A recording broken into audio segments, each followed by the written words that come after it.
ఇంట్లో పూజా మందిరంలో విగ్రహాలకి విపరీత అలంకారాలు చేయకండి. పంచెలు గట్టి, చీరలు గట్టి, బొట్లు గట్టి వాటి అందాన్ని చెడగొట్టకండి దయచేసి. ఎలా ఉందో అలా ఉండనియండి. ఫోటో అయినా సరే, విగ్రహం అయినా సరే. ముందు తడిగుడ్డ పెట్టి తుడవండి, తర్వాత పొడిగుడ్డ పెట్టి తుడవండి. ఒక్క పువ్వు పెట్టండి, ఎక్కువ అక్కర్లేదు. అక్కడ ఓ నమస్కారం పెట్టండి.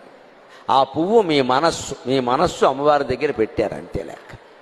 అంతకుమించి అలంకారాలు చేయకండి. మనం బొట్టెట్టుకోవడం మానేశాం. మనం రకరకాల టికిలీలు మొదలు పెట్టాం. అమ్మవారికి మాత్రం మొత్తం మోకాల మీద ఒకటి, ఎక్కడోటి పాదాల మీద. ఏమిటమ్మా అని ఆ ఇంట్లోకి వద్దామని వచ్చిన శివుడు కూడా పారిపోతాడు. మా ఆవిడ ఉండదు అక్కడ, నేను ఎందుకుంటాను. మన ఇంట్లో దేవతలు ఉండాలి అంటే వాళ్ళకేసి మనం చూడాలి. దైవ దర్శనం అంటారు. దర్శనం అంటే చూడడం అండి. మీరు ఎంతసేపు మీ పూజా మందిరంలో కూర్చుంటే అన్ని సంవత్సరాలు మీ జీవితం బాగుంటుందండి. అన్ని సంవత్సరాలు బాగుంటుంది. ఎన్ని గంటలు కూర్చుంటే అన్ని సంవత్సరాలు బాగుంటుంది. కూర్చుని చూడండి, కదలకండి.